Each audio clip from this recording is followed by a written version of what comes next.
good morning, depending on where you are in the world. Welcome to Raising Excellence, the most important 90 minutes of your day.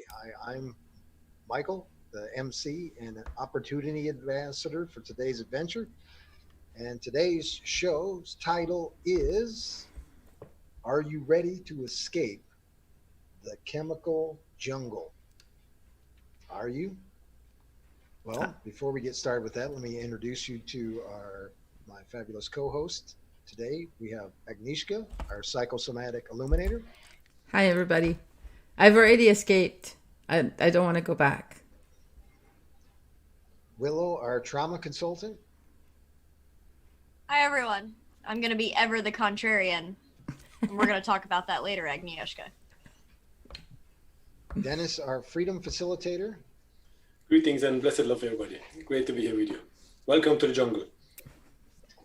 and Gabriel is returning as our returning guest, and he's going to add to this potion mixing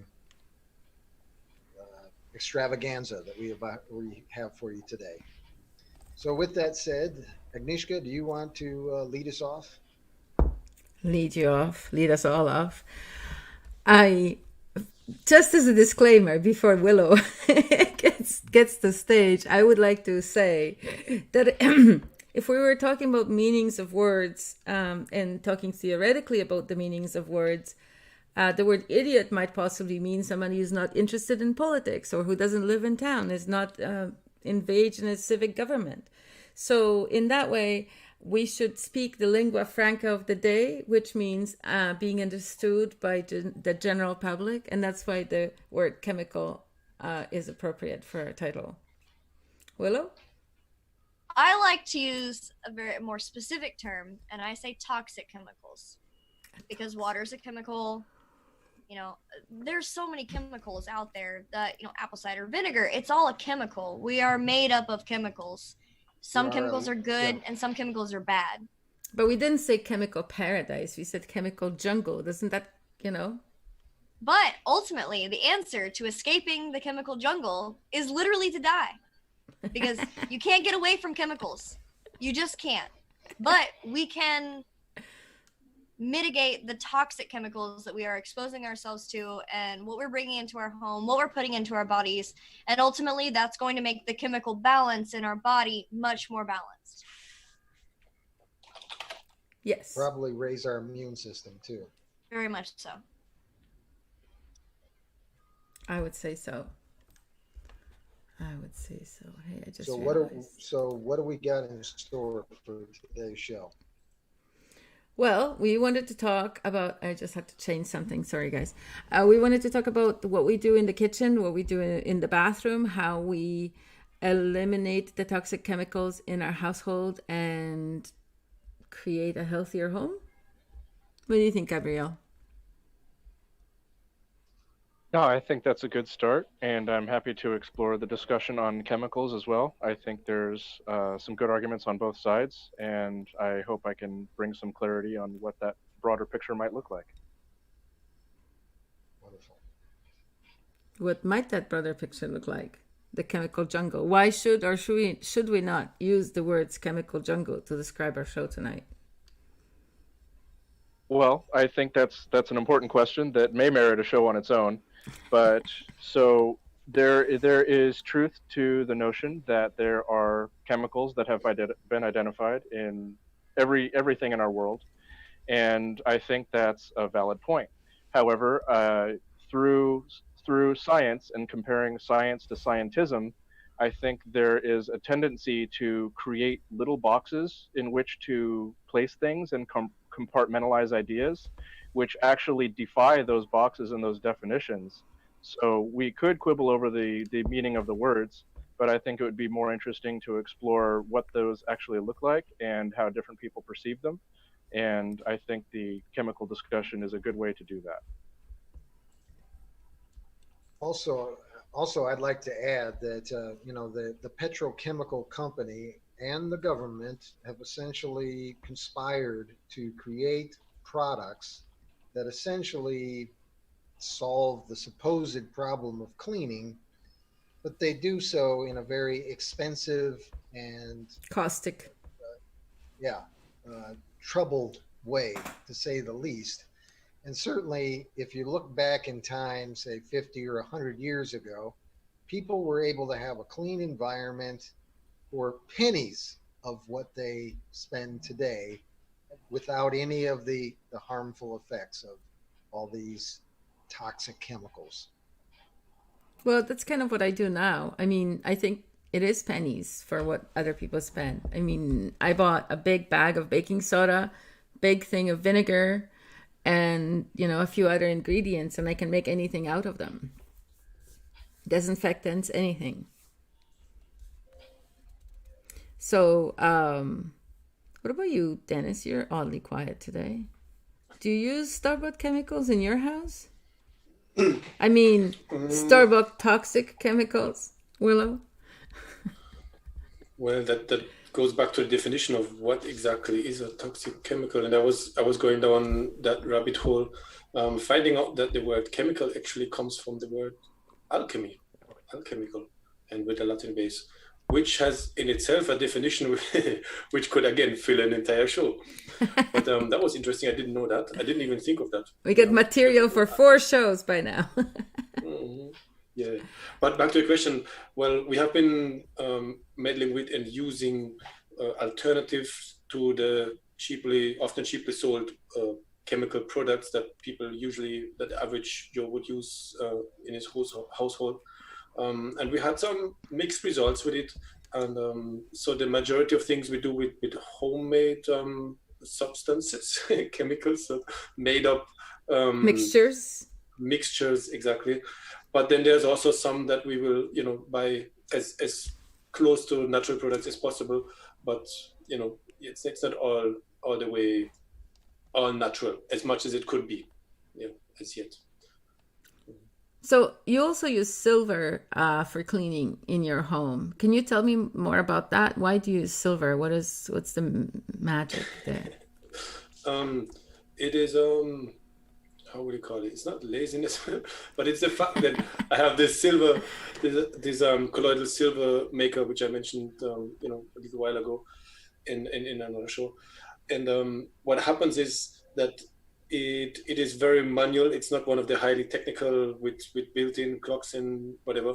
So you have to measure the time. So if you forget to measure the time because you have something else going on at the same time, and it's not the 15 minutes, but it becomes like 20 or 30 or even like an hour or two, then that stuff is not like 25 ppm, which is the concentration of particles in the in the water, but it's like it's much higher. And then you wouldn't want to use that internally like I usually would use it, but you could use it externally, or you could use it for cleaning and disinfecting stuff. So over the time, when I have those extra concentrated small bottles full of colloidal silver water, then I will just store them and I will use them to disinfect. Usually, the equipment that I use for working out, or when I have clients coming or people that I work with, or before the children come in for classes. So I will disinfect the mats with it, and if I have a bunch of it, then I might even use it on the floor. But it's really just that. So do you just put the colloidal silver water in a spray bottle and just spray down the mats? Yeah, that's pretty much what I'm doing. That's cool. And it's a really high concentration, like it gets actually, dark gray. And then I just use that from time to time to basically disinfect things. And it's because I have, a lot of it, and I don't want to store it like indefinitely, because it also, I think it loses its properties like after a certain while. So it's just there. So I use it as best as I can. That's cool. That's awesome. Hello to our fan, Tony McCarty. We're so glad you're here. We've missed you lately because we've noticed you weren't there. So welcome to the discussion about how to escape the chemical jungle. So yeah, I don't use colloidal silver. My realm of cleaning is baking soda, vinegar, salt, and essential oils, essentially. No, it's vinegar. Vinegar is very much used in our household too. And Colleen does something. I think she puts pure vinegar along with dried orange peel, which we collect during the summer months because we eat a lot. And then we just dry that, and she will I think put that down for like 4 to 6 weeks, and then basically use the liquid for cleaning. And that has been working very well. and so her experience and feedback from that is very good. It's just pure vinegar. It smells, you smell the vinegar, but it does pretty well on greasy stuff and on different surfaces. And It just that was like a keeper. don't use it on the carpet. It's not a good scene. No, Just carpet might be not the best thing. It wasn't. It really wasn't. But that was a good experiment, and I enjoyed my orange. It was kind of orangey smelling vinegar, so no, it's cool. What do you use? So Willow? how do you make that? You just put the vinegar in with orange peels? Yeah. Yeah, so it's apple cider vinegar and orange and dried orange peels, and you just leave that to stand somewhere. I think like somewhere dark, and then 4 to 6 weeks, and then you might strain out the remains of the peel and just use the liquid. And she has that in a spray bottle, or we put that on the rug and use it to wipe. Yeah, nice. Nice. Okay, thank you. So Willow, what do you use in your home? I like to stick to. I actually have a list. That's what I'm looking at. I have peroxide, apple cider vinegar, isopropyl alcohol, the 91%, if I can get it, and witch hazel. Those are the only things that I have in my house that I use, except for like Dawn dishwashing soap. I still use Dawn dishwashing soap. A vet told me at one time that Dawn dishwashing soap will kill live adult fleas, and it won't damage your pet's skin nearly as bad as like other stuff. So yeah, that's what I started using for, cleaning my dishes in the kitchen. I used to use bleach everywhere in my house. Dishwater, add a little bleach to that shit. Floors, throw some bleach on it. Someone, wet the sheets, they're white sheets, throw some bleach in the washer. Like, I loved bleach. I loved the smell of it. I loved that, like, my house felt clean. And it took me a couple of years to get off that bleach kick because I had this impression that if I wasn't using bleach, I wasn't killing all the germs. And I realized that I was actually killing all the germs, and that's not good. You're not supposed to kill all of the germs. Oh, let's talk about germ theory, Gabriel. Let's not. Oh Lord. So that's a fun topic, but it might open up a whole other can of worms that I'm not sure if we're equipped to tackle for today. But I think there that's were some the really fifth interesting show of points. content. Yeah. Put it on the list. So I really appreciated the discussions on the use of silver. I have several applications for silver in my own home. And I also appreciated the idea of applying vinegar as a cleaning solution. That's also something that I have good luck with. And I really like the idea of putting orange peels in it and similar things. Putting a bag over it so that it stays dark and captures all of the living elements that are extracted into that material and come up with a nice cleaning solution. But you made an interesting point when you referred to soap as a form of pest control. So something that I learned a while back, and I found more applications as I go, is that insects, at least some, breathe through different parts of their body, and when you apply soap to them, they have no way to breathe and no way to sustain life. And so I've used this as insect control of all kinds. So I use it to take care of pesky insects that aren't bringing any benefit to my home. I've also used it to completely put an end to ant trails. Just a little bit of suds on a fingertip and swiped across their trail. And they seem to have no mechanism for really handling that. And if you create a situation where there's no escape, but through soap, they will turn back and find another route. And often that means they're not bothering me anymore. So I have had some very good success with that. So vinegar is another critical element that I use for cleaning solutions. And I use a solution of about 2 to 1 clean or filtered water to vinegar. And that's enough to clean up all the surfaces when I'm in the kitchen for handling meat. If I have some particular tough problems in cleaning a bathtub, I spray it down with a little bit of vinegar solution and dust some baking soda over that, which creates that fun chemical reaction that I'm sure we all remember from the volcano days in school. And I get a lot of traction from the abrasiveness of the baking soda. So those two seem to tackle majority of my cleaning problems. And I also like to incorporate essential oils with other cleaning products that I do use off the shelf. So, for example, laundry detergent is something that I've experimented with. I have my share of baking soda, washing soda, and all the good stuff that you want to use, dry soap. But I have ended up using, baby-friendly blends of soaps and incorporating essential oils into those. For example, in laundry applications, I add just a couple drops to the bottom of a cap and of the liquid laundry detergent, and apply some essential oils to that, and then I pour a little soap over that and stir it around to break it down a little bit, and then I pour that under the water as it feeds into the initial rinse cycle, and I just create a soak that way. So all of my clothes soak in the soap, but they also soak in the pine oil that I use, and occasionally some other options like eucalyptus. And I get a lot of benefit out of having my clothes smell like that. It's invigorating, and it gives a clean feeling and a clean scent that I can't get from anything off the shelf. And it certainly doesn't have that chemical sting that stacks up really easily for folks like myself. Reminded me of another chemical addiction, a toxic chemical addiction. See, I even do it sometimes too. I gotta correct my language. Pine sol. And the whole reason, because I love the smell of pine. When you said pine, I was like, yeah, I've definitely got a full bottle of pine essential oil because I love it. I thought it was because I grew up in the South and so I was around pine trees. But there's a lot of sensation stuff that goes on when you're cleaning. It's not just cleaning the surface and making sure it's clean. It's like cleaning your house, looking at your house saying, oh man, it looks so nice and pretty and it smells so good, and I just feel clean afterwards. Like, it's not just cleaning the surface. That's so true. Like, I can really relate to that.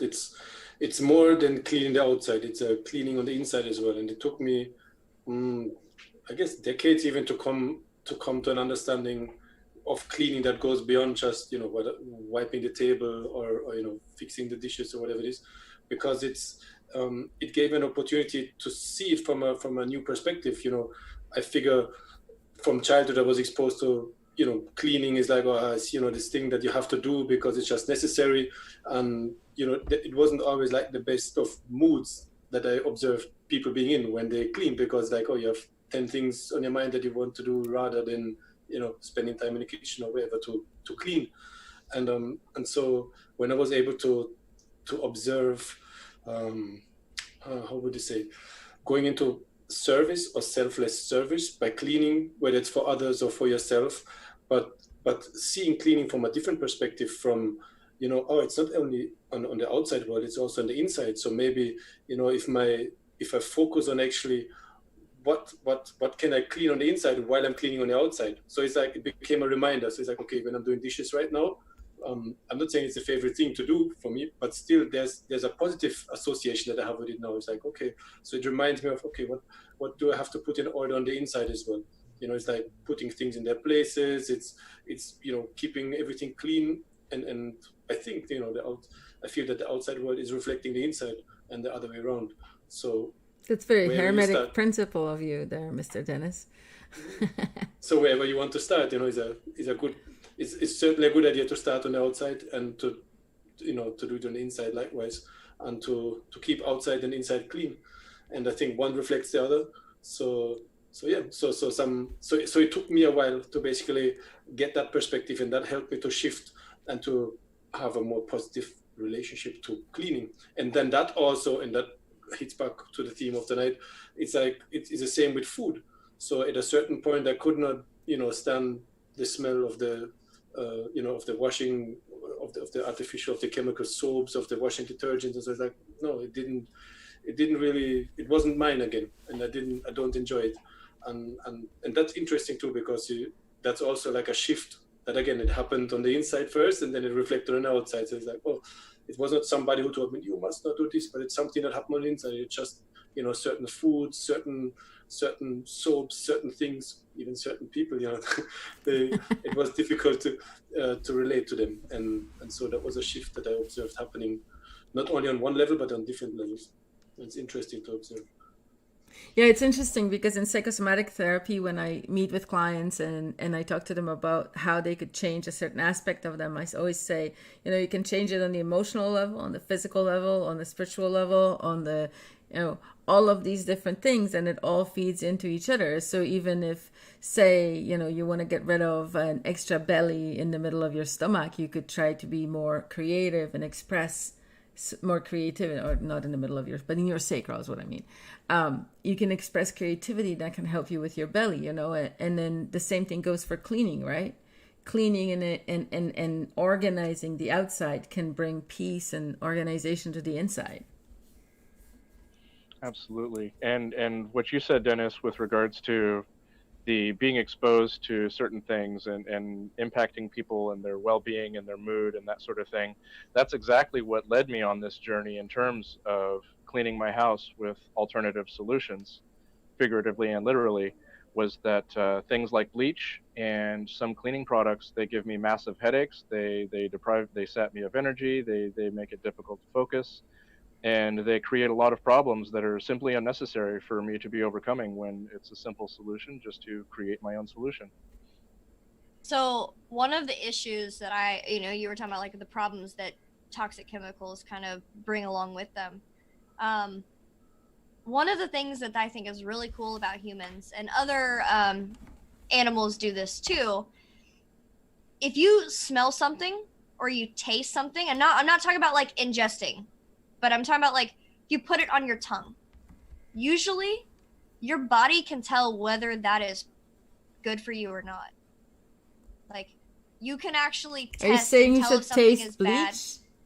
No. I'm saying your nose tells you that you should not taste bleach.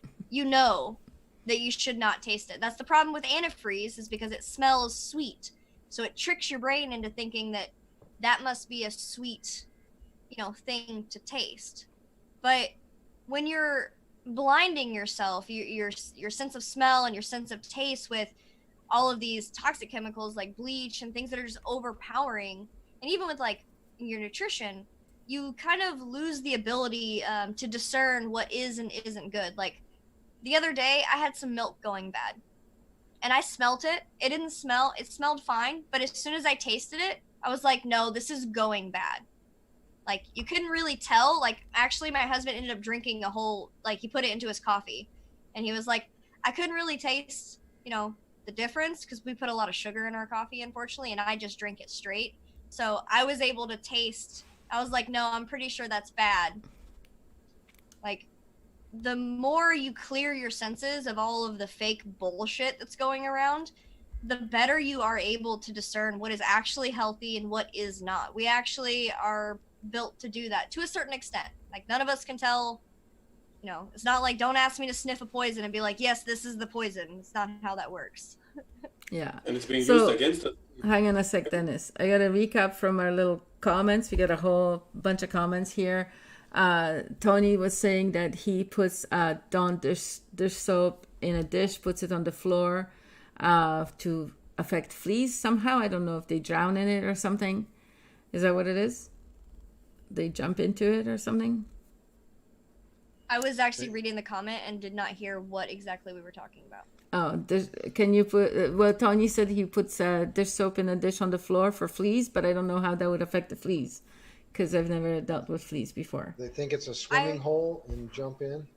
I don't know how they're attracted to it, because putting these fleas. I've only ever put it on pets. So like Right. fleas that are in their pets, and they run away from it. Like, as soon as that water and soap mixture gets near them, they all run. I felt so bad for my dog at the time, because they all ran to his chest.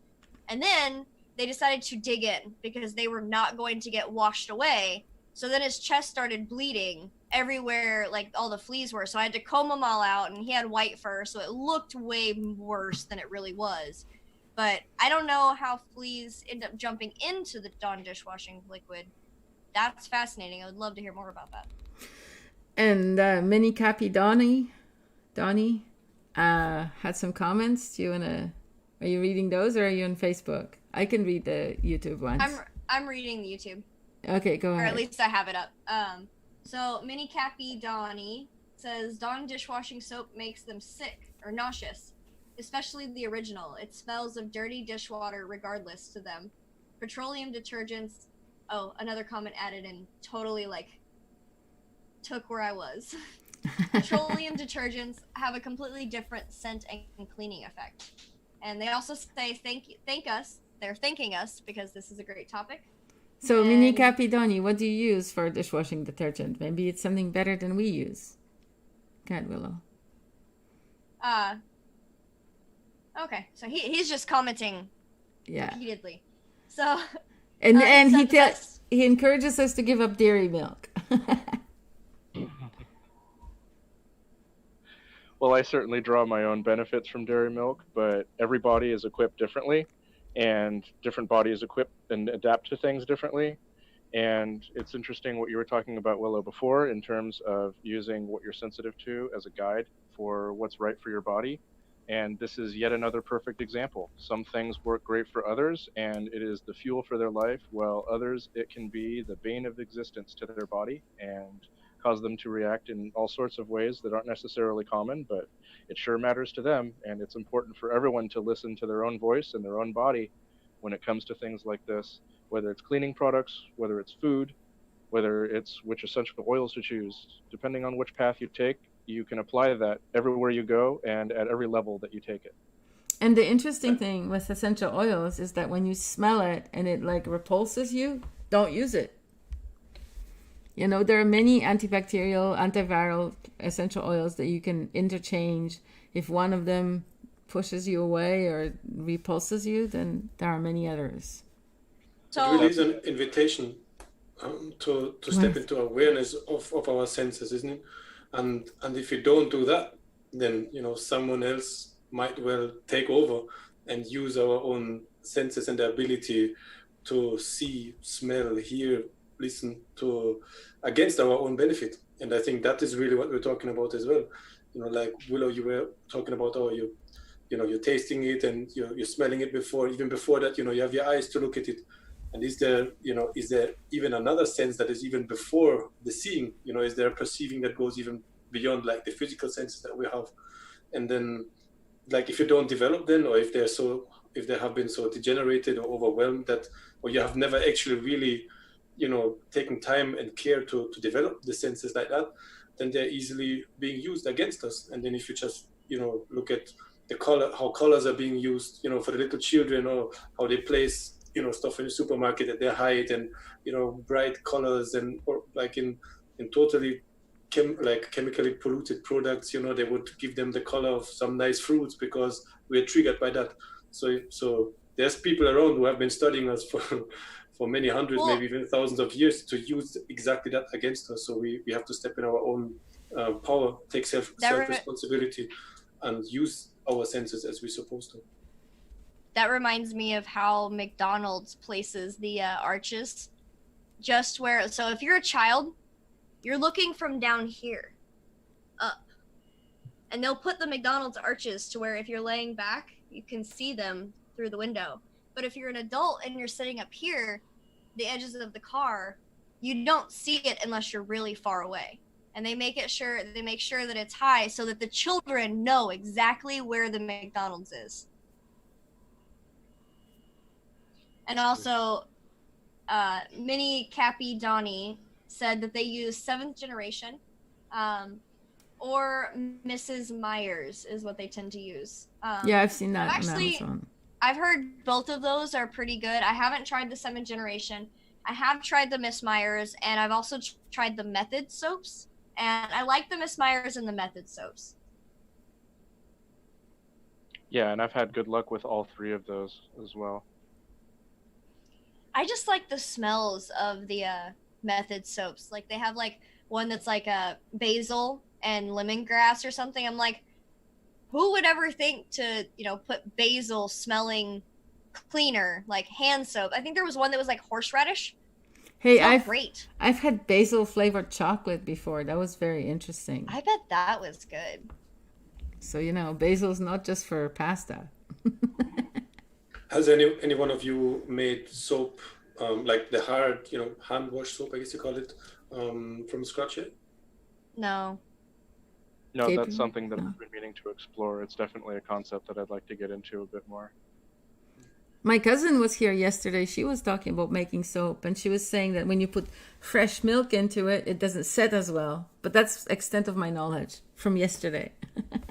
The only soap that I buy is Pacha soap, and actually it's made in Hastings, Nebraska. That's where their factory is, and they sell it at Whole Foods for like $6 a bar, but they make it with goat's milk.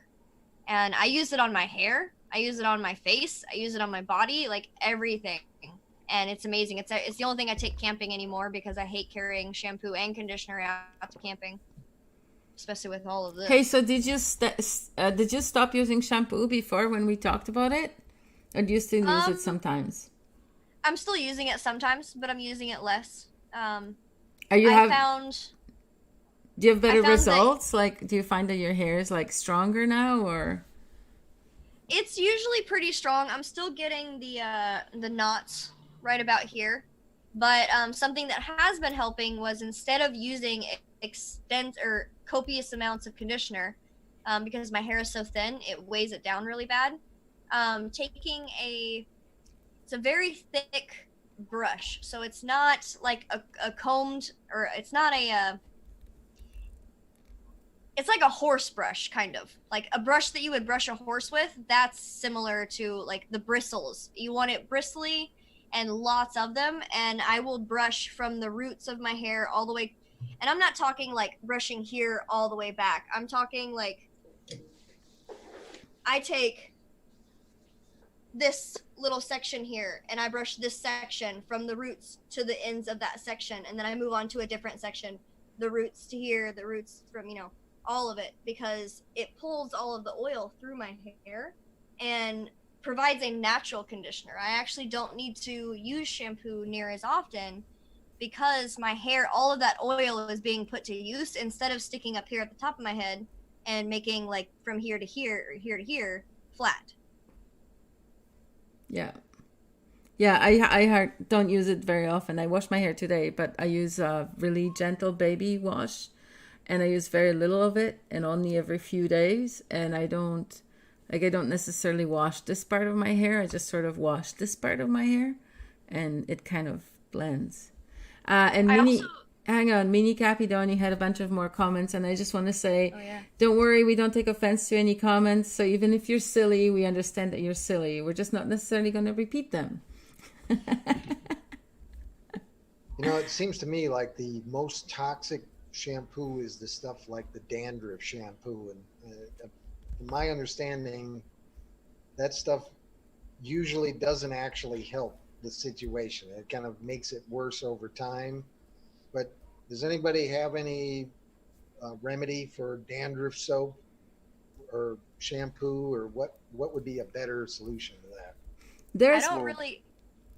I was gonna say I don't have a solution, but I know I've just recently heard a doctor that has like a dermatologist suggest to use Selsun Blue on face acne, because apparently dandruff on your hair is a skin condition and it's very similar to acne. And so if you're using shampoo as an acne treatment, that makes me question like what's in these shampoos. Where's the acne coming from though? Like it's not like, oh, I have acne. There's some kind of a chemical imbalance, and how we already talked about earlier in this.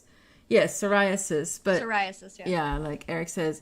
But even if you think about the fact that every person is different and every person has different, food needs and whatever, it could be allergies. The dandruff could be caused by stuff you're eating or stuff you're using, or, where you're hanging out, exposure to certain chemicals or toxic chemicals or non-toxic chemicals. Like for me, I can't eat meat. For meat is a toxic chemical. But for the rest of you, it isn't. So, everybody's very different. And so. There's some Yes, people we know it's you, Eric. they're drawing conclusions between vaccinations, especially early childhood vaccinations, and then the body trying to clean itself and trying to detoxify itself over the skin and acne, especially because you see like a huge onset of acne in puberty, which naturally there's a lot of changes going on, but I myself had it like really, really badly. And then I was searching for explanations, and that was one that, I wasn't able to prove it, but I also, it made sense to me that if there's a lot of chemicals and a lot of stuff that's not supposed to be inside a human body is in there, and the body is trying its best to kind of get rid of it. And then the skin is one of the, largest organs that we really have interacting with that is interfacing with the outside world. It seems logical to me that the skin, will have some reactions to whatever it's trying to push out. So how did you get rid of the issues that you were having? Well, I tried a lot of things, and back then, those little things that they tried to sell and little cream here and there, and that was way back, like in my late teens, I guess. And some of it, I think, over time just went. Some of it is still there, and I found out some stuff that influence it. For example, I think it's the amount of chlorine that's in the water, even like in the shower or bath water, that makes a difference. And like traveling internationally back and forward, like over the years, like I could see that because, well, of course, there's differences in food as well. But that was one of the major differences. Like I could see, if I take showers more often, it gets worse, and if I take shower with that water, it's not so bad.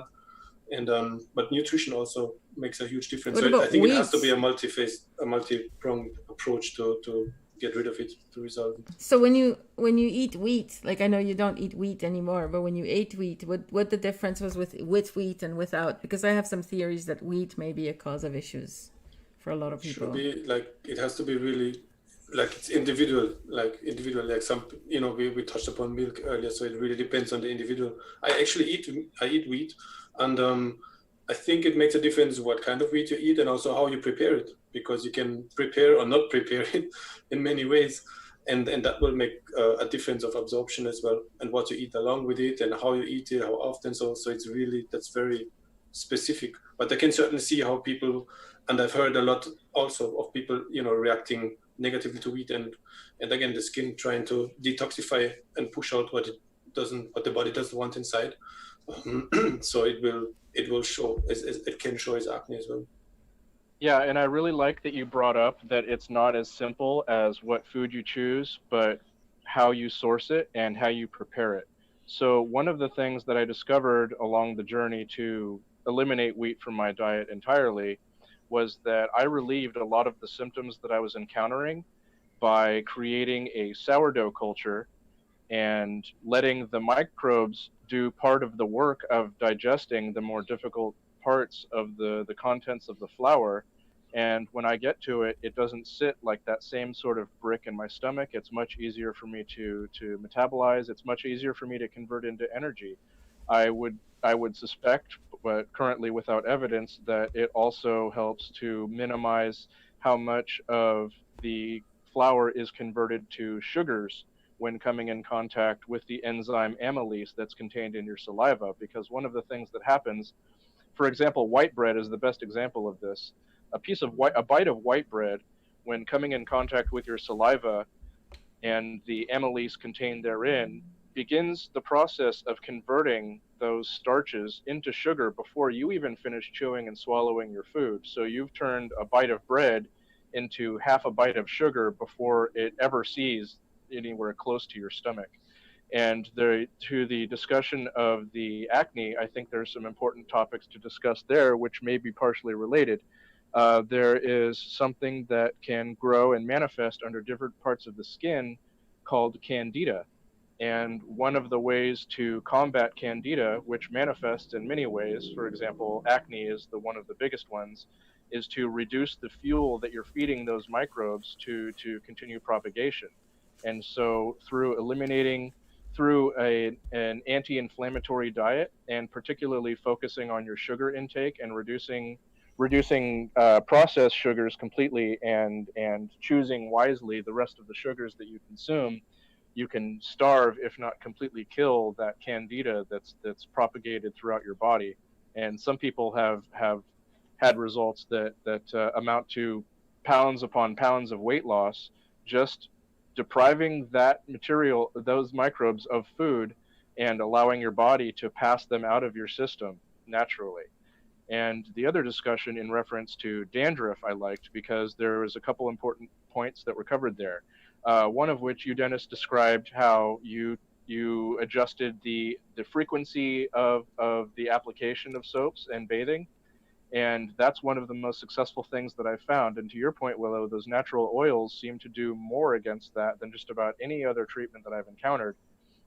So reducing reducing the frequency of washing your hair, combined with diet, for example, I got better luck, better results when I was consuming more animal fats, more natural fats, less processed, less homogenized, less off-the-shelf fats, and relying more on natural sources of fat. And the more I increased that in my diet, the more I was able to relieve the dry skin. And for the remainder, I'm sure it didn't hurt the propagation of the natural oils that also help to alleviate other issues. And at the same time, they seem to have a positive impact on dandruff issues as well. Yeah, I was just thinking about that because I've traveled all across Canada in, the last few years, lived in Quebec, before I lived in the middle, and now I live on the West Coast. And the whole time I haven't really needed any lip balm or face cream. I use face cream when I need it or whatever, but that, oh my gosh, my skin is dry in the afternoon, I gotta put some face cream on. I haven't had that for years and years. But I used to be really big on hand cream, face cream, this and that, all over the place. But I think that if you just use really natural products, your skin has like a natural way of adjusting, and there is no need for all that junk. And also, I definitely wanted to talk about skin and tie in with sugar and tie in with cleaning, but cleaning your body. But before I get to that,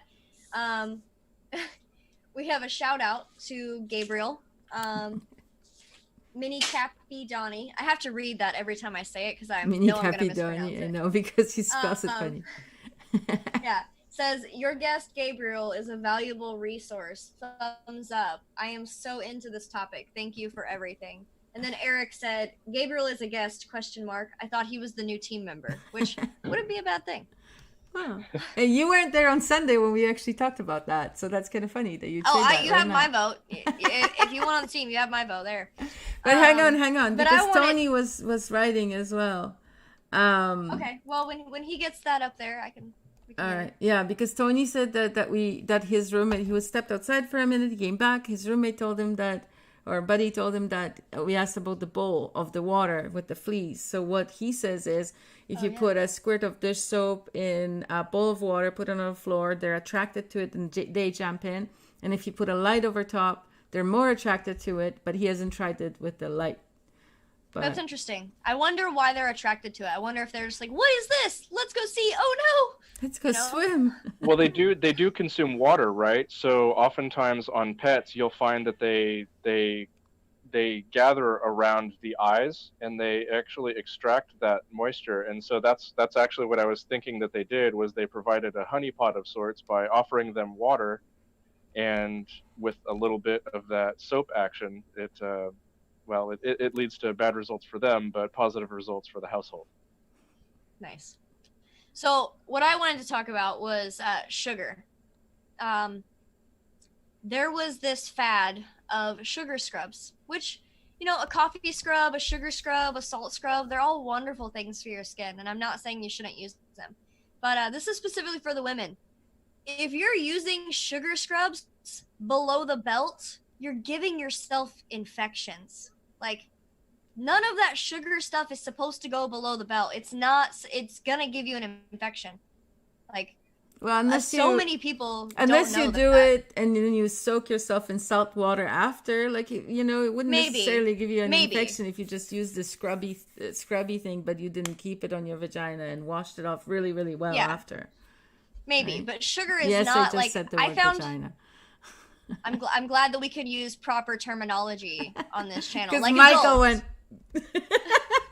Well, I found this out at it was a pure romance party where they sell like the lingerie and the toys and lubricants and all the funny books and stuff like this. And I was really impressed with the lady because she was like, okay, we have a below the belt section of stuff that you can use that has no sugar added. And then they have the other stuff like that has sugar in it. And they made sure to specifically say, this is not for below the belt use. It will get you sick. It'll make bad things happen. It's just not fun. Feed the yeast. Like, yeah, exactly. That's what sugar does. Is feeds. It usually gives you a yeast infection. You know, the worst. Sometimes you get a UTI, and that shit hurts too. Because you always have a certain amount of yeast on your whole body, and bacteria and viruses and things. Sorry, I touched my microphone. And then when you add sugar to it, those guys that like to eat the sugar then, you know, procreate more and propagate. That's the word. Look at the comments.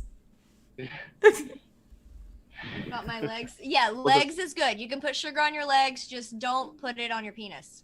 It's not where it goes. Yeah. What's the idea behind the sugar and salt rubs and stuff? Is that just It's to an break abrasive. away the Exfoliation. the exfoliation? The dead skin, so that your skin can breathe, absorb. You know, your skin is your biggest organ. So if you exfoliate. Now, I have another issue with using sugar for scrubs. Most of the time, the sugar we get from the store has these really big crystals.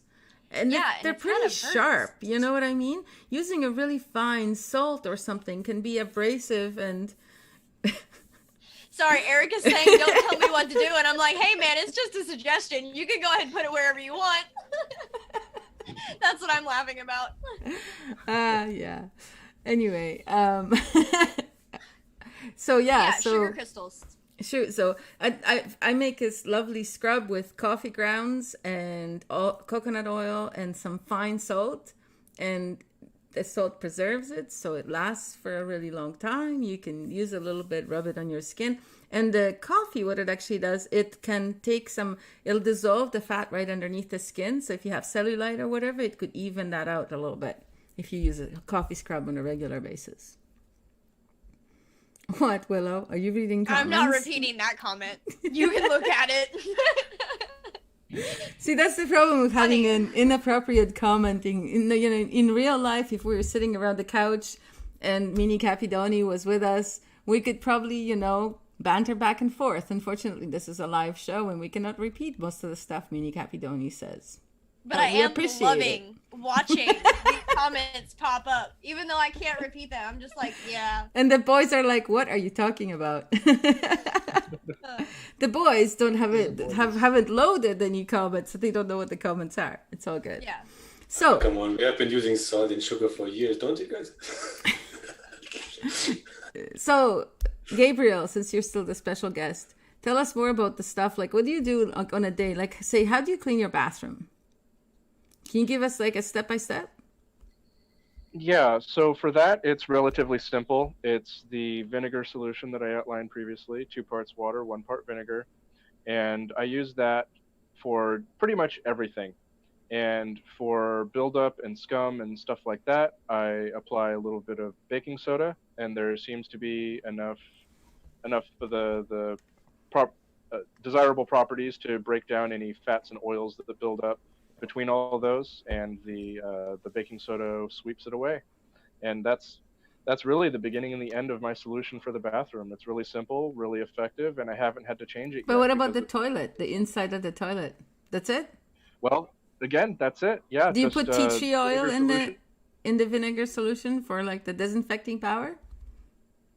So that is one of the applications that I would have for oils, is mixing those into my vinegar solution for stepping up the cleaning a little bit. But I find the water vinegar solution combined with the baking soda takes out just about everything that I have a problem with. And I'm okay with not going scorched earth on eliminating microbes when it comes to that. I'd much more prefer to have what looks clean, what feels clean. And if there's any exposures outside of that, well, that may be true, but they haven't gotten me sick yet. And it's a path that I've been on for several years, and I haven't had any negative consequences from doing so. It's only gotten better. My headaches are down, my productivity is up, and it's really helpful not to have my whole place smelling like bleach.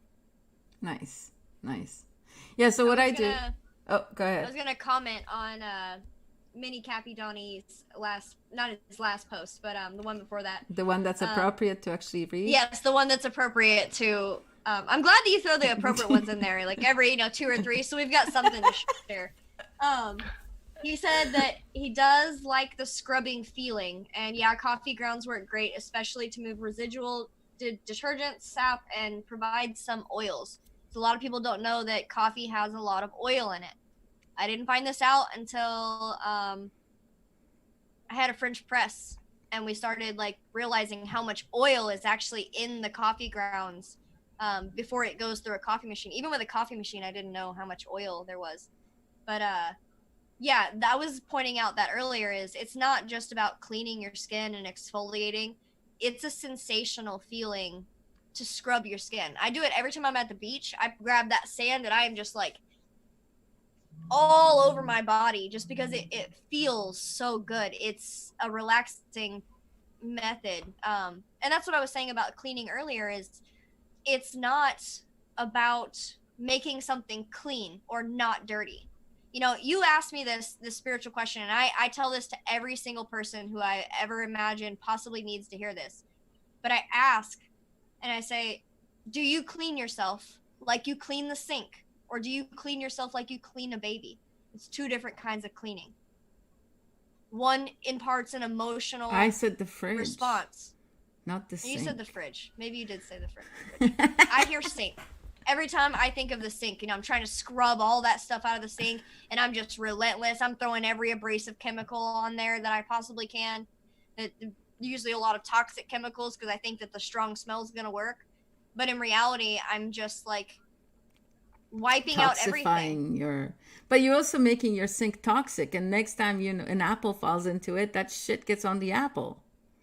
But I'm also not treating my environment like I care about it. I'm treating it like it is dirty and disgusting and I need to disinfect it. Not good custodianship. And if that's the environment that I'm living in, even if that's not the environment that I'm living in, if that's what I think of my environment, it's going to affect me. Yeah. So I wanted to... go ahead, Gary. Microbes around. And that's another important distinction, that when you go scorched earth, you're killing the good with the bad. And so there's a lot that helps build your immune system and a lot that actually helps protect you from the things that are found with it.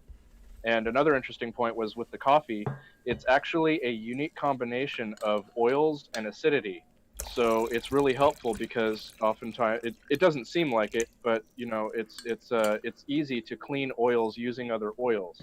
And the properties of coffee are such that it contains acid. So at the same time that it breaks down oils to which it's exposed, it also leverages the oils that are present within the coffee grounds to help wash away some of the other less pleasing, less ideal ones.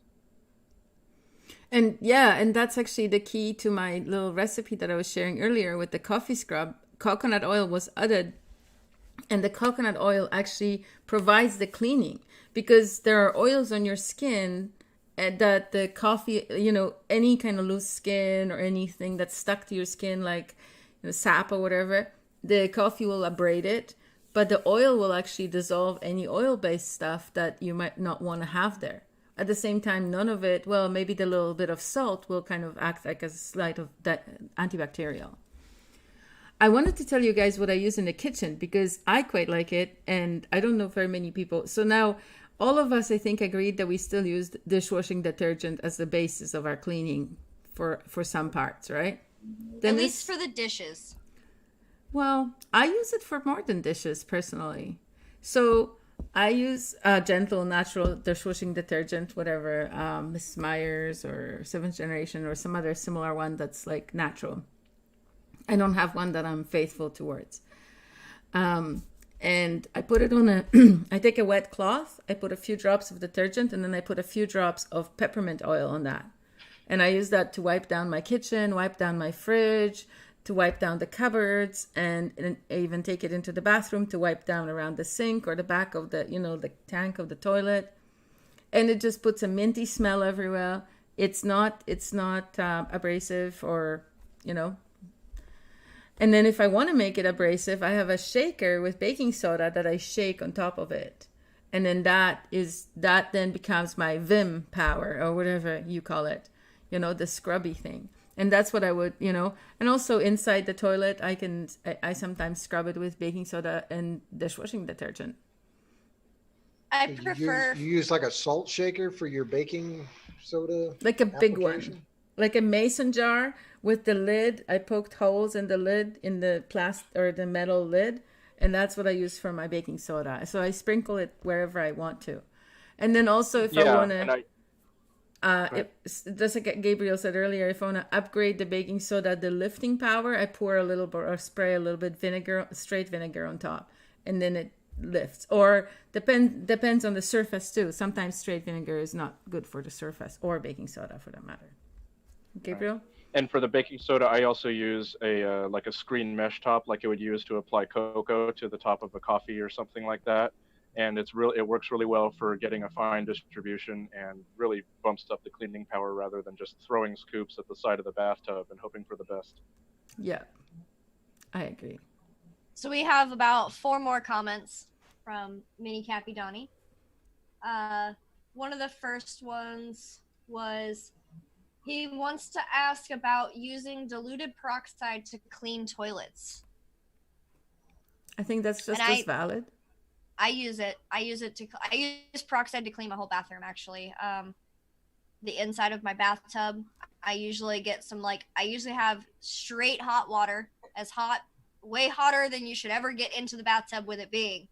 I usually fill it up and then add, I spray the peroxide around the edges and scrub it into the bath water. And yeah, I use the same thing for my toilet, but I just have a scrubby brush. And sometimes I'll add some salt because I like the abrasiveness of salt. I use salt to clean my cast irons as well because I'm sure we're all adults here. We've all probably used cast irons, and I'm sure we've all been yelled at by older adults to never put soap on your cast irons. You don't put soap on them, and you don't leave them in water because that's just bad for them.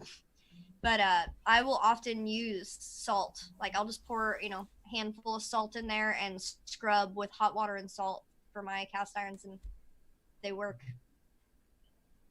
Yeah. Same results here with the same application. Yeah, salt in the iron is a great cleaning tool.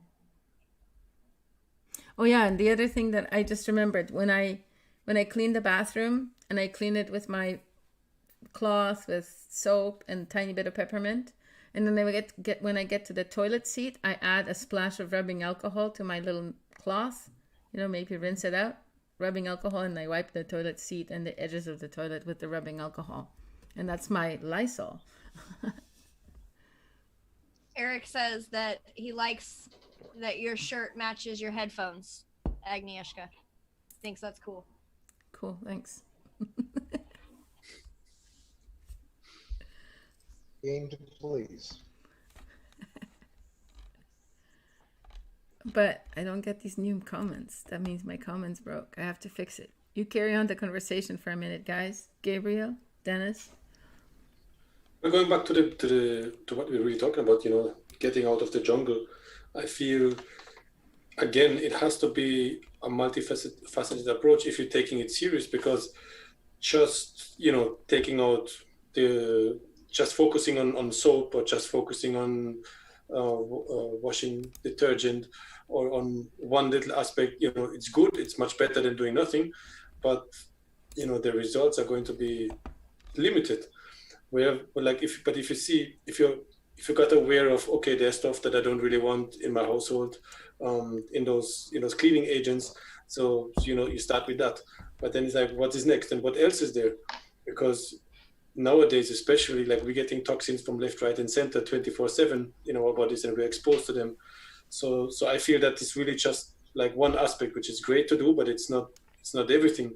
And if you're really looking at getting toxins out of your environment, out of your diet, out of your relationships, out of your whole being as you are, then we should really look at that. If you're multifaceted beings, and if we're under, what do they call it, full spectrum war or a full spectrum attack on our health, basically, if you want to call it like that, then we also have to have a full spectrum response to that, and we have to be response-able. We have to be able to respond to the toxins and to the negative exposure that we have through those things.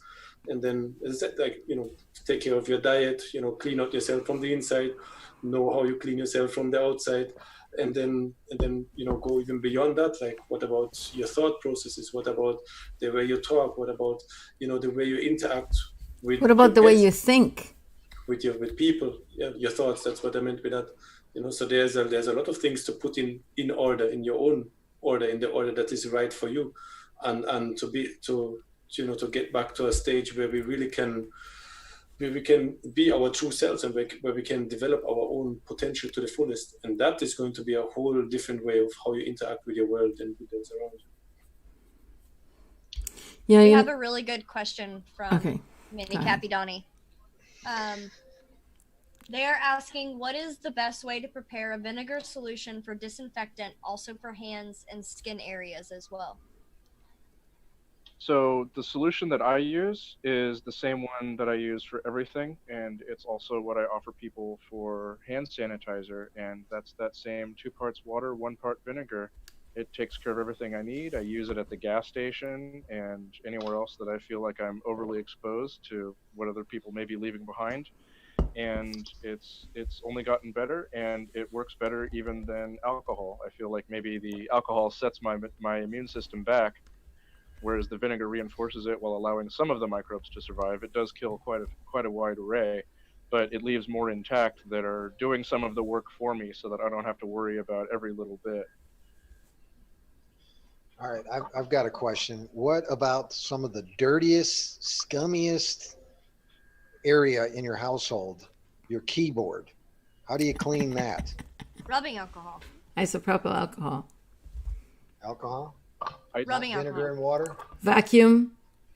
No, sadly, you need something that evaporates rapidly, and alcohol seems to be the best fit. It's not my favorite, but for applications like that, I do have the most luck. So I just recently found out that it's not that you spill liquid on your computer, that's not what freaks it out. It's the minerals inside the liquid that is the conduit for the electricity. That's why rubbing alcohol is actually so useful, not because it evaporates. Well, it is useful because it evaporates quickly, but because it doesn't have those minerals in it, and so it doesn't conduct electricity. Right, and the water itself is a conductor too, and any of those can create a short, and that's where electronics get sad. We are getting numerous comments asking us to demonstrate these things. I'm not I don't getting think you half want to the see the inside of my comments bathroom. We're not that close yet, man. You gotta buy me dinner, That's the B-roll we don't have yet. anymore. We need some B-roll. I'll bring my chainmail next time for what I use on my iron cookware, if that helps.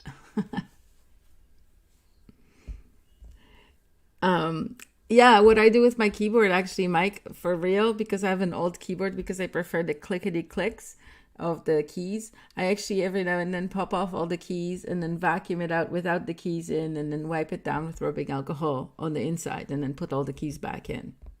It's really not as hard as it seems. Well, what I actually do to make it easier on myself is I do it in groups. So I'll take like 5 keys, clean up in there, and then I'll take another 5 so that I'm not left with like a big pile of keys. But yeah, it's how I do it. I think there's some computers that have those kind of keys that you can remove, and they don't have some kind of flimsy ass like spring thing. I've noticed that like some of the the computers, space though, bar has have the spring thing. That's a tricky thing that you can still put back if you're, it's not as hard as changing your oil in your car.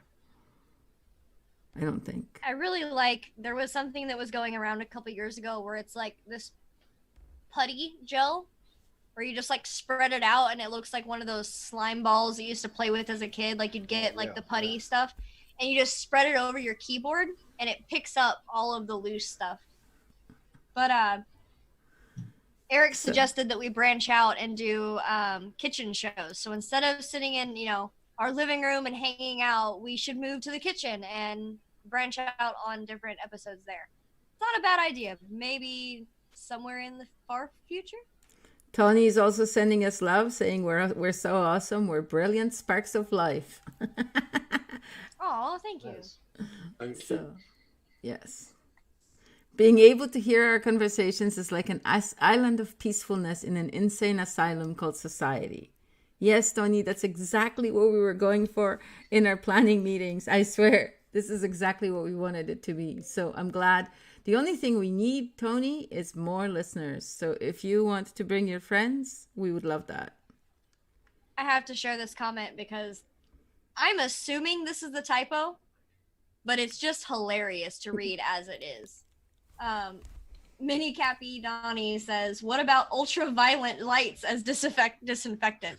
Now, I've never heard of ultraviolet lights, but I have heard of sunlight is an excellent disinfectant. Ultraviolet, not violent. Ultraviolet.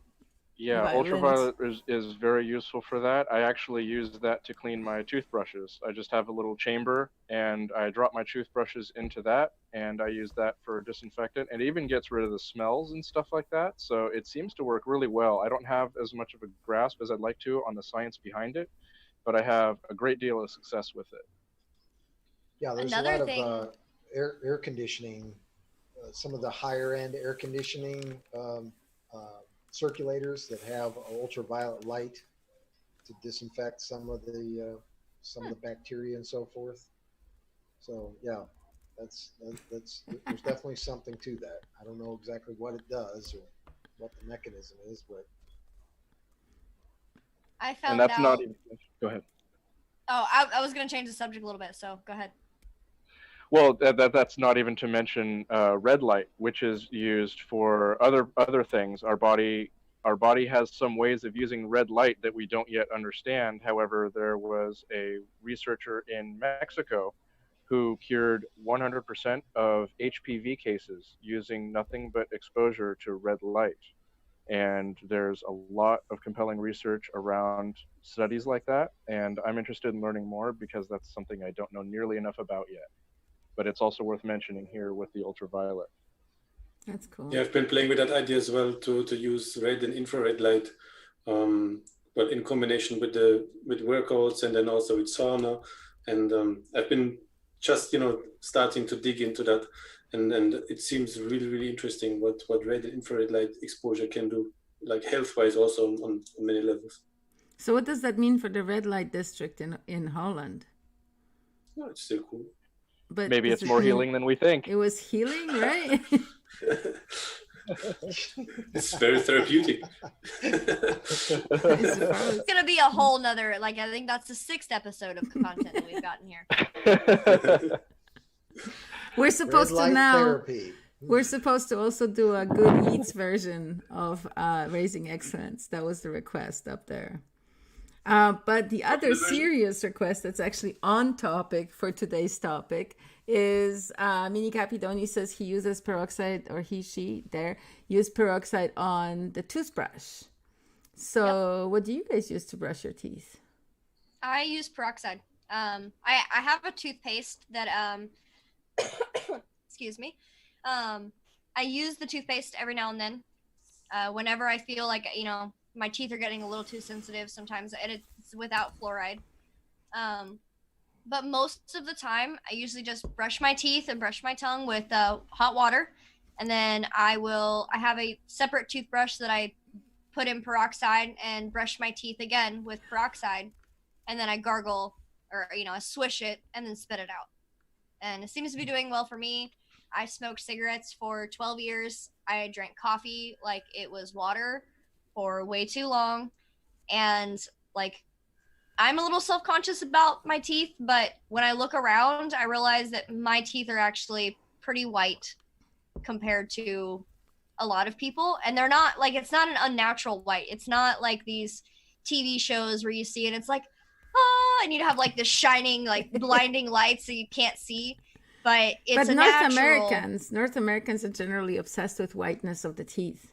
Did you guys know that? Well, and also with bad breath. They're notorious because there was a huge propaganda campaign to get people to, I think, spend more money on toothpaste, where it was bad breath. Bad breath is not, a good thing. And I'm like, maybe it's the fluoride delivery system.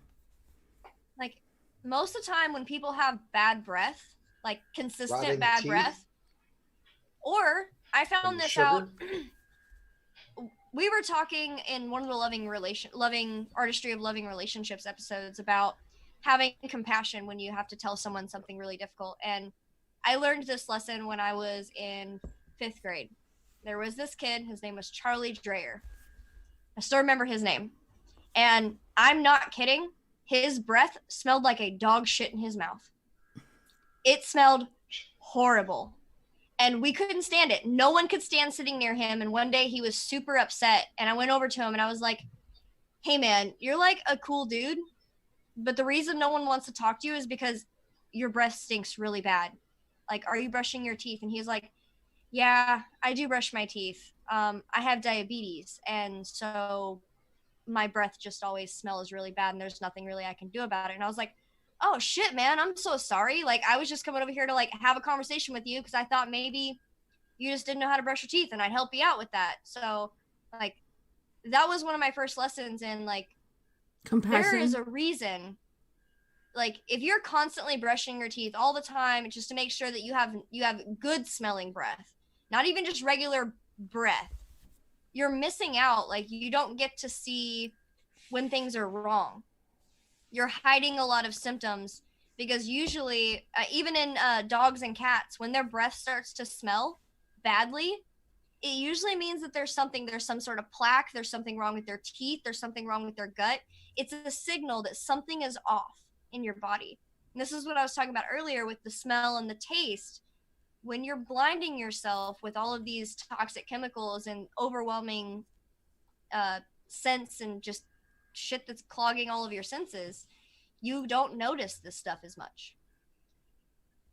Absolutely. And, you know, we have a tendency in the modern Western medicine field to treat symptoms rather than the sources of the problems. And I think this is yet another shining example. One thing that I've noticed is that oftentimes bad breath is a reflection of the lack of balance in their gut biome. And one of the things, since it was asked earlier, that I like is when I brush my teeth, I've gotten rid of all my rituals. I just take a small piece of coconut oil and I just pop that in my mouth and I brush my teeth as normal, and then I swish and gargle with it. And that seems to leave more of a clean feeling and much more of a balanced feeling. And believe it or not, it takes longer for plaque to come back. So there's something going on there. I know that it has antimicrobial properties, and to Agnieszka's point earlier, it's also something that I use to clean my hands for the same reason. But I get a lot of benefits out of that using that for toothbrushing. So brush the teeth and brush the tongue with coconut oil, and it resolves a lot of those issues for me, the ones that aren't addressed through balancing the gut biome and the other avenues of rabbit holes. Nice. What about you, Dennis? What do you brush your teeth with? I have coconut oil. I switch around quite a bit. There's coconut oil. Then there is a natural tooth powder that I bought in California some time back, which is I think it's lime peel, dried up lime peel, and then the bark of, oh gosh, I don't remember the bark right now in English. It's a bark of a tree that's mixed up with the peel of lime and something else. 3 or 4 ingredients. Like cassia bark. It could be. I'm not sure if it was white. Cassia is like cinnamon, isn't it? It's used as a substitute for cinnamon oftentimes. Yeah, bottles of cinnamon off the shelf often have a great deal of cassia ground into them, if not entirely. It's close enough for most people's tastes. Okay, is there something like white oak? I feel it was something with white something.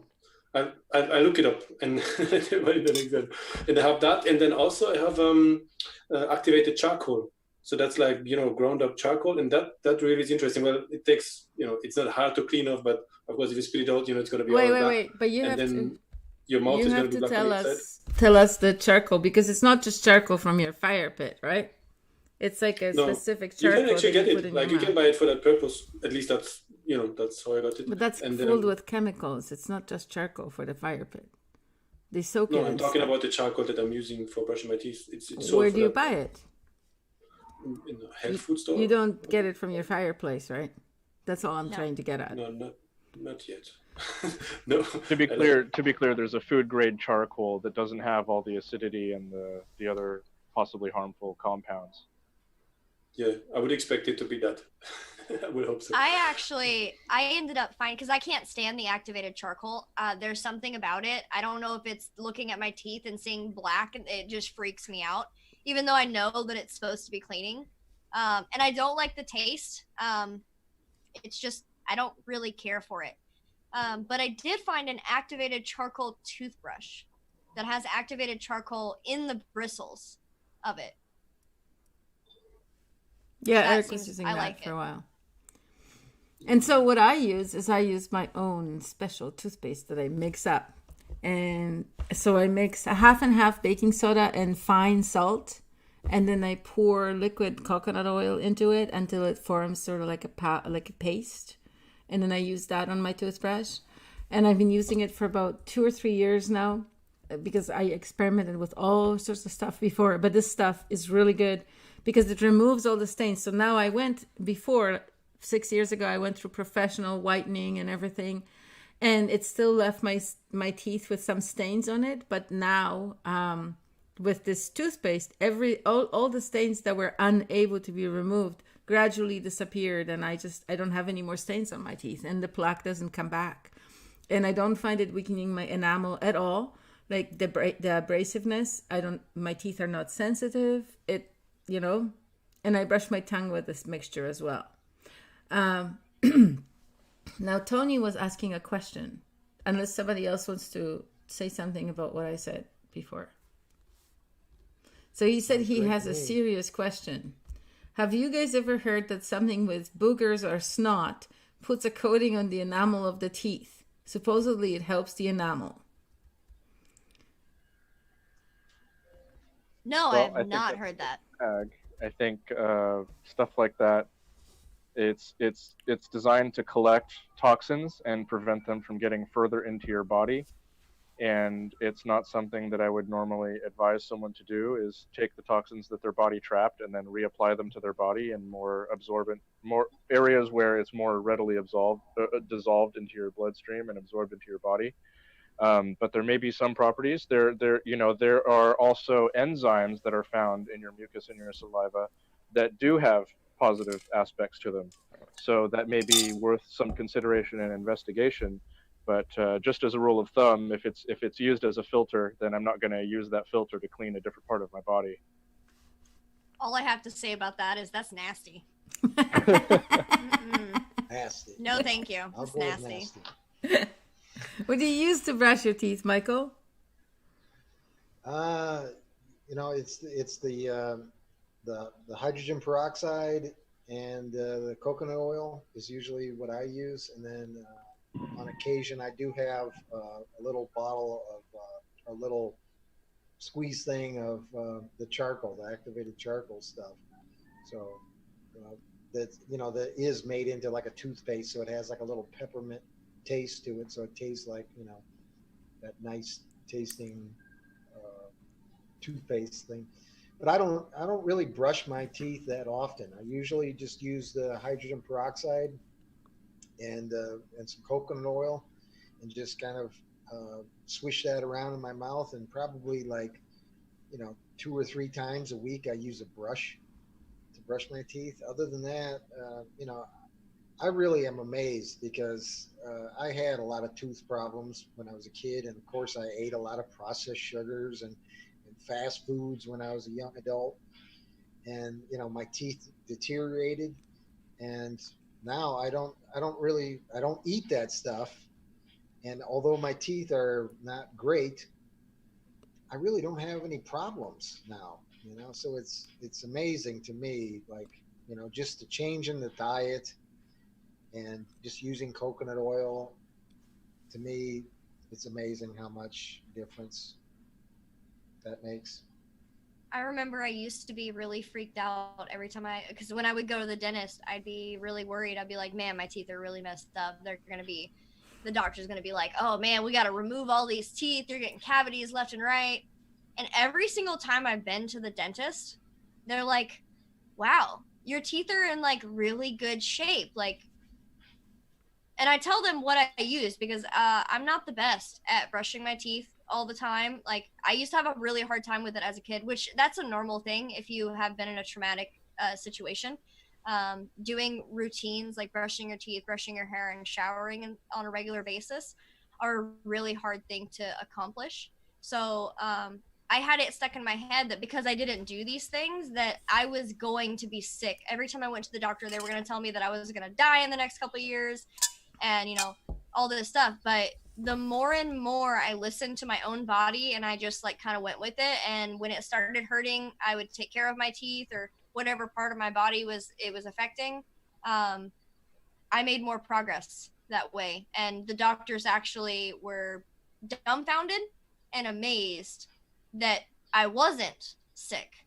So it also helped me lose faith in them, because I was like, clearly you guys don't even understand why I'm healthier now, because if I had followed your advice, I wouldn't be getting this progress. Well, Go ahead, go Mike. ahead. Well, I was just going to say, in regard to just kind of overall, it is like using natural products, essentially creates a circumstance that your body's natural ability to defend itself against bacteria and all these other things is enhanced. And so a lot of the chemicals that we're utilizing is creating the circumstance that where our immune system is degraded because we're using all these, in a lot of cases, the chemicals, the toxic chemicals.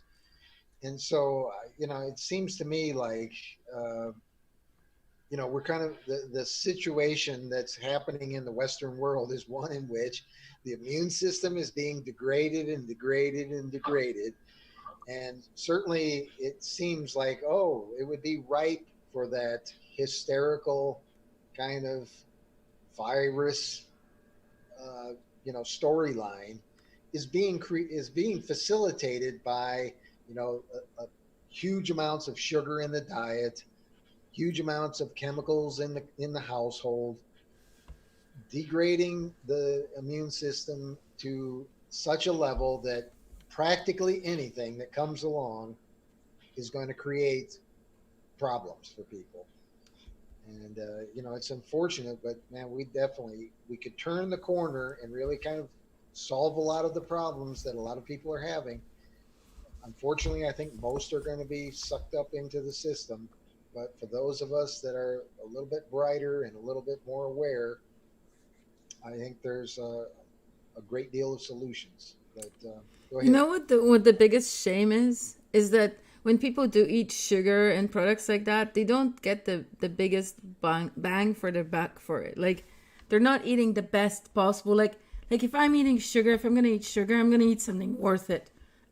Like, really worth it. Like, that cheesecake, right? Something that's really said amazing. Cheesecake, but I was muted, and I was like, cheesecake. Of course you did.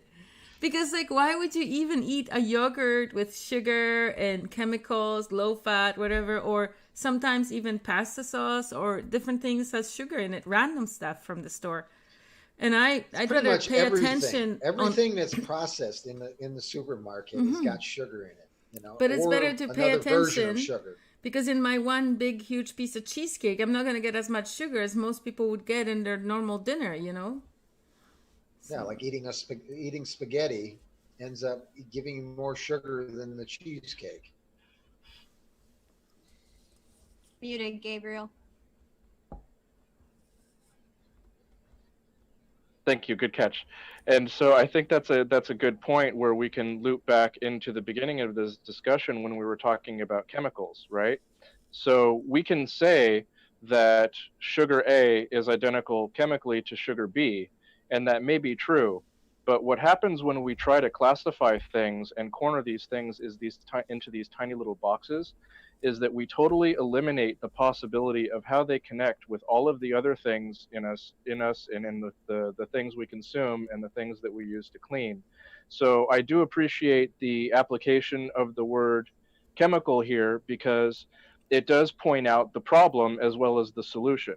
So my take on it would be this, that chemical is an attempt to put into a tiny little box what someone wanted to get a research grant for and start exploring in a dedicated fashion. However, it's not necessarily a chemical, that's just a name that we've applied to it. These are all compounds. And this goes back to taking the word chemical from the word alchemy. And I think this is a perfect example, because by creating the word chemical, they created a comparison, which is to say, well, sure, you might have a blend of oils, and let's just say that those are the same thing as the materials that we've generated based off petroleum. So if we look at it from this chemical nature, we can create a context where they do look the same, but that is a misapplication of definitions. And I think it's honestly a way of manipulating language and our understanding and our perception, so that we begin to equate the unnatural with the natural. So I do think that chemical is useful in conversations as long as it allows for that broader context, and as long as we recognize that we're shining a flashlight to the sky by doing that. We are taking something that we have identified in common, and we're saying that that's what compares to the rest of the things in the night sky, but that's simply not the case. And to assume that eliminates the possibility of achieving a more broad understanding of the world around us and we choose to surround ourselves with, whether that's people, foods, or cleaning products. So I actually have a great example of how that word gets used to further propaganda. One of the ways is when you hear of a foreign government spraying chemicals on their people, or they're using chemical weapons.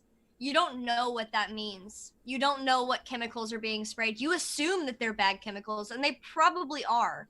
But then you start associating the word chemical with bad. Right.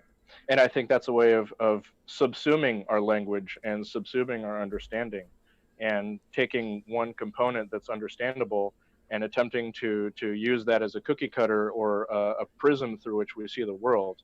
But it does not satisfy any of those applications without a much more broad context. So we might disagree on the applications of chemical in a sentence, but I think we're getting at the same thing, which is to say that we're talking about compounds, and we can classify them however we like. We can take things that are normally good and we can refine them through the magic of science into something that becomes so toxic that we can't handle it. For example, nicotine is naturally occurring in eggplants. Now, we can eat eggplants just fine, but when I was making my e-liquids and I was dealing with 99.8% pure pharmaceutical grade nicotine, I knew that every time I was playing with disaster, because one drop of that making contact with my skin would have been the end of my life. And I think that's another fine example. So when we take the nicotine as it appears in that little bottle, that is deadly, that is toxic. There is no way around it, and that will kill anything that you expose it to. But when it's added to a much more broad picture, like an eggplant, that becomes just another component and just another member of the larger compound. And it takes on totally different meaning in that context. And I think that's an important distinction that may be valuable for people looking to determine the difference and try to navigate the world as we compartmentalize things into tiny little boxes and tiny little definitions that do not allow us to see the world for what it really is: a larger, more connected compound consisting of us, water, critters, plants, minerals, and all of these things, which magically combine and disperse and combine again in totally different forms, generation after generation. So it's the quality of relationships in between all those components that you just mentioned, on the very small, microscopic, tiny level, as well as on the larger level and even on the level of our society. So it's how we relate and how we can put those components, like in permaculture design is what came to my head right away, because that's the same thing. It's the ability to see the relationships of things, of components that are in the natural system, the natural world that we live in, and then being able to carefully manipulate them, but not in a positive way, in a way that gives results that are good, not only for myself, but for those around me and for the world itself. And that makes sense again, even on a level of alchemy, because it's again, as below so above, as inside so outside, as the same thing, the same patterns are happening on a minute, tiny, small level, as well as they are on the largest level that we can perceive. And that is really amazing. And that's, again, tapping into that which is beyond even our conception, because it reveals that there is, like something greater beyond even the understanding of our rational mind, so to say. There seems to be a greater pattern of things, and to be able to recognize that, and then to consciously and really be aware of that, and then even to be able to manipulate it, and whether it's to put together toothpaste, or to put together, I don't know, like a group of people that design something, or that that brings about something that has never been done before. It just means to tap into our infinite potential, which is really at the core of who we are. And so I feel really blessed again to have shared this session, this podcast with you. And I feel we really hitting at the essence of what we are actually always talking about, which is to understand who we are, where we come from, where we're going, and to be playful in to explore the world that we live in, and to share our perspective, our view, our living room with our listeners and with each other, and to go in places where we have not gone before. So it has really been a pleasure again to dive into those waters with you. So make sure you subscribe so that you don't miss the future exploration, right? And we are going to be back on Monday with the Art of Loving Relationship. Do we have a guest for Monday, Willow? Or is it just something else? It is the very powerful and very exciting. We've got a very exciting guest, Anil Gupta. He's a lifestyle coach and happiness expert.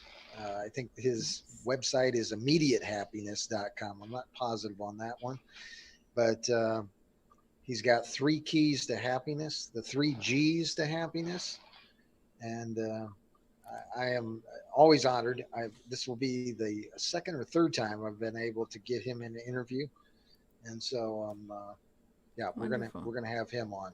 Yeah, and then next Wednesday, we've already decided we're going to continue with the essential oil journey, a little bit more about how we use them, what we use them for, because we knew that today we weren't going to cover everything, and nowhere near did cover everything. And even if that's not enough, we came up with 6 more topics we could talk about in the future. I hope you wrote them all down, Willow. I was just about to ask, did someone write those down? Because we have a recording, so we can always refer back to it. So thank you very much, everybody, for listening. Yeah. And go ahead, Michael. You do the closing.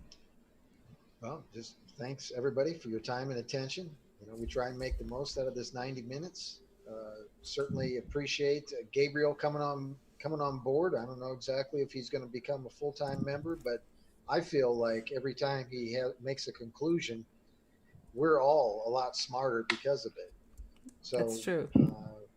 Definitely might want to bring him in on that. But in any case, thank you, everybody, for your time and attention. We will be here on Mondays and Wednesdays, 5:30 Eastern, 5:35 Eastern. And shout out to Tony. We love having you. Come back. Don't stay away. The trees can wait. Also, thank you for Mini Cappy Donnie for holding up the comment section, because between him and Eric, we couldn't even get to all the comments, all the appropriate ones. And never mind the inappropriate ones. Thank you very much for listening. I'm going to play the outro now, or we're going to say goodbye. Bye, everyone. Thank you for having me. Tony loves Gabriel. Thank you for sharing your minds. We love Gabriel too. Bye. Bye.